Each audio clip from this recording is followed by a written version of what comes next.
Club for life.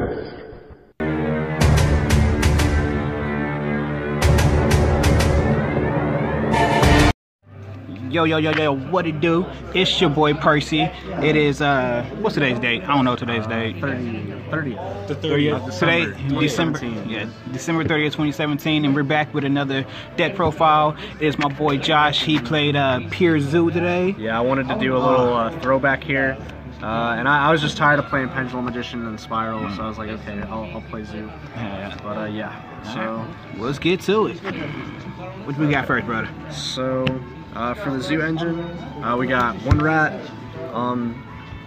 This is kind of important. It's not great, but you really need you need a Zoo card engraved to do anything. So I mean, the Foolish Burial, that's what you play it for. 3 Thoroughblade. So the Zoodiac engine actually doesn't do hardly anything anymore, except banish stuff with Whiptail and draw with Thoroughblade. So that's kind of the point of this deck. With Pure Zoo, the engine itself doesn't give you any disruption, or it doesn't really let you recur that much advantage. So you got to play 3 of those just to start off your combos, and it draws through your deck so you can see your traps and your power spells. And then we have 3 Whiptail, because the banishing actually comes up. It's really nice, and it's just you can make 2,900 Zoodiac XZs really easily. And then last, I have 3 Ram. This card's pretty important. I chalk a 9 this back a lot, just in case of board wipes or whatever. It gives you a special summon. But yeah, this is ideally what you want to pitch with Thoroughblade turn 1 to give you a little bit of defense. As this is a stun deck in the 2000 and the Reborn, it just it helps you keep monsters on the field so you don't die, and you can let your traps and stuff do the work. Right. So then we got hand traps, Maxi, 2 Ogre, 2 Ash. They're gonna hit Ash on this next next ban list. That'd be nice. This card's crazy. It's too good. Yeah, but I don't run any more hand traps just because like I said, the Zoo engine actually doesn't do hardly anything anymore except draw you into cards, and I just didn't think these are as powerful as actual back row that you could play, Solemn Strike. Ash is great, it hits a lot of stuff. Ogre was fine today, and Maxi's Maxi, but I would much rather strike something than Ash something. Yeah. And so if you don't have the back row, obviously these help with going second too, but you really just kind of need to go all in on the back row because they're just more powerful, and you really need that to get to your win condition. Yeah. So just the 5 hand traps there. Would you substitute anything else in for the hand traps? No, I like these pretty well. I didn't play Gamma because a lot of the times if you're getting Ash or Ogre, you have a monster on the field already. There's not a lot of ways to bait it, so I think Ash was great. I don't know about Ogre. I still don't like Droll because if Droll gets Gamma, you're just gonna lose. So yeah, I think I'd probably stick with this. You could maybe cut the Ogres for something. Yeah. I like this ratio. Yeah. I saw them when I needed them. I actually, for the Zoo engine, I wanted to play Bunny Blast too, and what that does, it just adds a Zoo card back to hand, but I'm already running 43 in the main, so I didn't really have the space for it. Right. But, yeah. I mean, you can always boost it up to a 45 max. Yeah. I just I wanted to keep it as consistent as possible. But, yeah. Yeah. So spells, 1 Raigeki. So. Is that a secret rare? Yeah. So there's this trend that people do where they build a deck to go first, but they run Raigeki, which is a going second card. And I know this is a little off topic, but that just triggers me. I decided to try it today, and because I didn't understand it before, and I played it, and it still doesn't make any sense to me. So, if you're playing a deck Pen Magicians, Paleo, anything where you need cards that your plays aren't started off of 1 card, and you're building it to go first, don't run this card. Outside it. Don't put it in the main because it's bad. It's okay in this deck. I didn't even like it today, but it's okay because if you have this and this, or if you just have this, then your play is already maxed out to as much as you can do, so you can afford to have dead cards like this going first. Yeah, I get it, it's good going second, but you're trying to go first and establish a lot of back row. This does nothing on your opponent's turn. So, and a lot of the times, if you open with this, you might not even make it back to your turn to be able to use this. So yeah, that's just something I had to talk about. Don't run this if you're running a combo deck that's trying to go first. If you're trying to go second, run this in a dark hole. Don't just run this, because like at 1, you have a 50-50 chance to see it going first and second. So it's just too inconsistent. Like yeah, I ran it today and it was okay, but I definitely wouldn't do it again. Right. Alright, so with that rant out of the way, 2 Cyclone, it's just good removal for stuff. I played Pure Draco round 1, and this came in clutch. Yeah, not much to say there. Homeboy played Draco though. Yeah. He's good. Yeah, that was a real grind, but pulled it out. Taking it back to like July format. Yeah, right. And then we ran 2 Scapegoat. This card's actually insane. I kind of wish I ran 3 of it, but not really. I don't know. I wanted to see it more. I wish I ran 3, but not really. Yeah, it's kind of tough. Like I think 2 is actually the perfect number, because I wanted to see it more. But the thing is, like after you activate Scapegoat, you're activating it in the end phase, basically to make a Borolo dragon. You can only really do that once, because you just don't have the space in the extra for all the link monsters. So if you see 1 copy and you do your link stuff, and you see another copy, all it is just tokens that's going to take up space and maybe stop you from dying. But yeah, I don't know. You can run 3 is fine, but 2 was good. I didn't see it as much as I wanted to though, but this card was insane all day. Yeah. And then for the obvious cards, 3 Tenki, just for consistency to search your zoo cards. 3 Barrage. So in the OCG, I'm pretty sure they hit this card, and that's why Zoo hasn't done anything. Yeah. Like this card, without this card, the deck wouldn't be playable. But I think you have, counting this and all your zoo monsters, I think you have 16 zoo monsters or ways to get to them. So it's consistent enough. Like, but without this, the deck definitely wouldn't be playable. But yeah, so I'm actually kind of glad they kept that alive. Then we run 3 Desires. I guess this can be like a bit controversial. A lot of people just like 2, or some people don't even like running it at all in Zoo. But like this is a stun deck right now. So what you just want as many like hand traps, whatever as possible. And so you don't really care about banishing any of your Zoo stuff, because you run like 3 of all the important ones. So all this does really is get you more advantage, and that's what you want. I had 1 game where I activated Desires, drew a 2nd Desires, and then for a turn, the next turn I drew the 3rd Desires, and that sucked. So yeah, you're going to see multiples of it, but I activated 2 like several times today, and it won me the game a couple times. I wouldn't have won without it. So yeah, definitely 3 of that. That's what's up. So that's all for the spells. And then traps. So we got some weird 1-ofs here. Floodgate, Compulse, and Unending Nightmare. I would have ran 2 of this, I just couldn't find my 2nd copy. This card was ass. I cited it out all the time. This was the 43rd card, I just added it in right before the tournament, but I would definitely take it out. This was okay. Like, I feel like I probably should have went 1 or the other, like either ran 2 of this or 2 of this, and it would probably be 2 of this, but this card wasn't bad either. Like, you can lock people out of their link zone. If they summon an XZ, you just floodgate it and they can't do anything with it. But I actually never saw this card today, but in theory it's really good. Especially against like Spiral and stuff, you can just hit all their resorts. You know, you can hit their last resort, you know, whatever. The card's just really good. Then we have 1 combo. I kind of wanted a 2nd one of this too, because like you go through your zoo engine really fast. And this is really nice because it shuffles back 5 and draws 1. So you're drawing into more traps, you're drawing into more hand traps, and you're recycling resources. But like I didn't lose any games because I didn't have a 2nd one, and I actually only resolved this like once today. But it's nice to have the recursion, but I think 1's fine just because like I'm already running 43 and there's not really anything I would want to cut for it. But yeah, if you have space for 2, then I would probably run 2. And then I was testing this card out today, Rocket Hand. So this card's weird. So if you don't know what it does, you target an attack position monster you control, it gains 800 attack. And then what you can do is it's basically Trident. It's like your Trident substitute. You can send this card to the grave and just pop a face-up card on the field.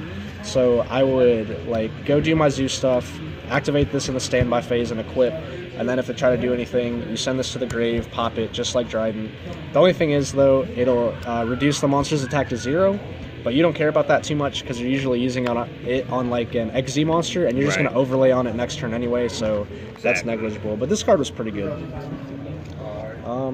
And then we play 2 Mind Crush, This card came in pretty clutch. It was nice. Not much to say about it. Everybody's like citing Mind Crush nowadays, but yeah, it's pretty good. Everybody but Percy. Yeah. And then 2 Storming. This card was pretty good. This was actually the only reason I went undefeated today. Michael had the game. He beat me game 1 and he had game 2, but I top decked this in a grind game and he just ran right into it.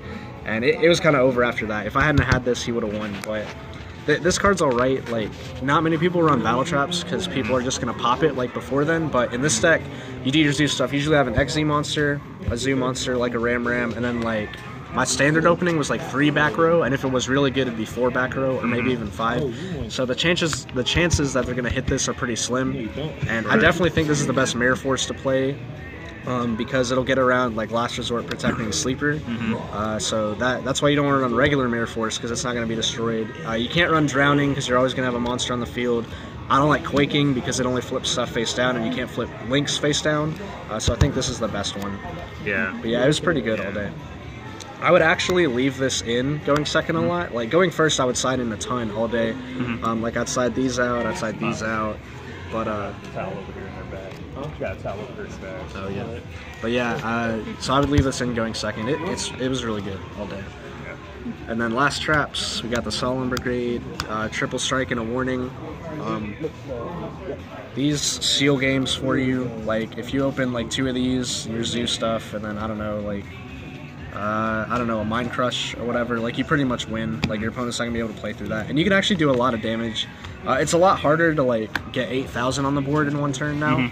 Oh yeah. Yeah, but you can do like a fair amount. Like I've done like 6,000, you know, in one turn, and by that point, if you've gotten to that, like you've hand trapped them or stopped them so much that they're not going to be able to recover for the most part. And if they do, like since your grave is already set up, like all your Zoo monsters are just 1-card combos. Right. And yeah, so that's really good. But so that was all for the main deck. What spiciness we got in that extra deck right now? Yeah, so tokens for Scapegoat, and other than that, it's pretty standard. 2 Borbo, so it never came up today, but like this one's really good because you can just overlay and attack directly for game. I didn't do it, but like it's relevant. I would run 3 of it if I had space, but I don't. And then 2 Hammer Kong. I never use this for like its targeting protection. This is just like a what do you call it? Like an extra material, I guess. Rank up. Yeah, because when you do like, you don't want to like normal Thoroughblade pitch a Ram. You don't want to just overlay Chalk-a-9 and then summon back Ram, because then you'll lose the 1600 off this. So you have to overlay that and then Chalk-a-9, so you can keep the attack boost. So yeah.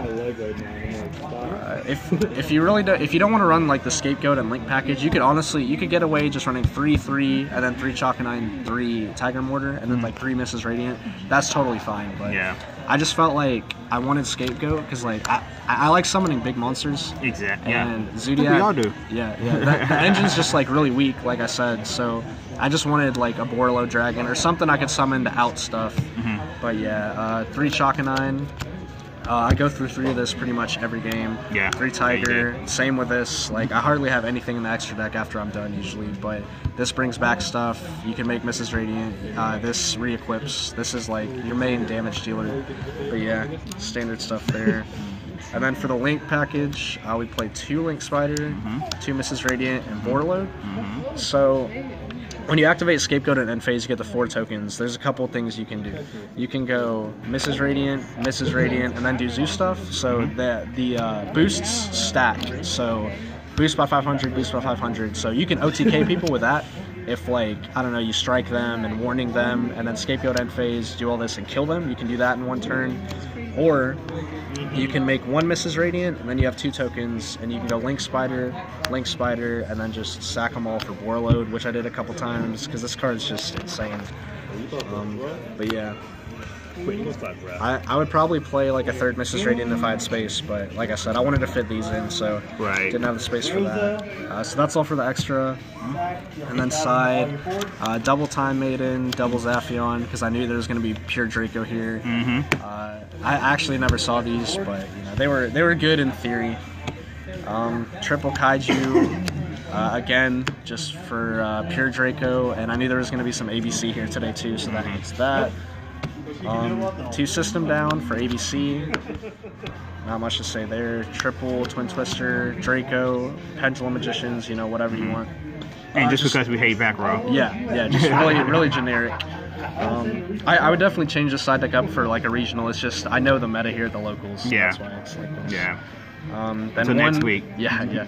One evenly matched just because I only have one. Well, I have 2 now, but I only had 1 at the start. I never saw this card, but you know, in theory, it's evenly matched. It's good. And then 2 Chaos Trap Hole. Again, just ABC. And this actually is really good against Pendulum Magicians and Pure Draco because Masterpiece is a light monster. Yep. So this is a counter trap. So that means even if they tribute a trap for Masterpiece, you can activate this and still get rid of it. It's basically like Solemn Warning. And I hit Michael with one of these too. But yeah, it's really good. So like my typical siding, you know, like it's pretty self-explanatory. Like if I'm going first, I'll side this out, or you know, side out a couple hand traps and side in, I don't know, some more traps or Twin Twisters, and then going second, like you just side out the bulk of your traps, keep a couple in, and then put these in, put the Kaijus in, Time Lords, whatever. But yeah, that's the deck profile. I didn't expect Pure Z to do that good, but undefeated today, so I'm pretty satisfied with it. I actually really like the deck though. Like it's really fun to play. And yeah. If you could change anything about the deck, what would you change? Biggest thing, I would just cut, where's it at? I would cut Compulse. My theory was like, I'd have so many traps that I would be so ahead in advantage that, because this is just a 1-for-1, that it would be fine, but like I didn't even see this all day, and there wasn't a situation where I even wanted it, so I would just cut this. Oh, and the Regeki, I would cut that too. That would take it down to 41. You could play 2 other cards, like a third Scapegoat, or you know, whatever you want to make it, another trap, but I would just cut these 2 for sure. Who was your biggest competition? So game, round 1 was pretty good, because I knew he was playing Pure Draco. He 2-0'd me last week, so I was prepared for him, and it was a real like grind game 1. I think he desired twice, and he just banished. Like, it was a horrible banish. He banished like all 3 of his heritage and like 2 disciples, and then he misplayed too. Like he activated Demise, and later on in the turn he searched Masterpiece, but he couldn't summon it. That was his last monster, so he had to discard it. So I won game 1 barely, and then game 2 he started. And he just opened awful, and I opened like Twin Twisters. So I just and I think I opened a Kaiju too. Like he summoned a monster, a Kaiju did. I Twin Twisted his back row. There was just nothing he could do. He was so behind in advantage. But my best match was probably against Michael, because that was the only match where I actually thought I was gonna lose. But like I said, I top decked wherever it's at, Stormy Mirror Force, and I won. But you know, it's Yu-Gi-Oh! It happens. Yeah. But definitely without this, it would have been Michael's game. But yeah. And that's it. Well, that's been our profile. Boy Josh with his peers. He won a friend. Yeah. She want to say something? What's up? I'm good. Yeah. Well, yeah. I'm your boy Percy, and it's been another deck profile from the Duels Club. So, peace.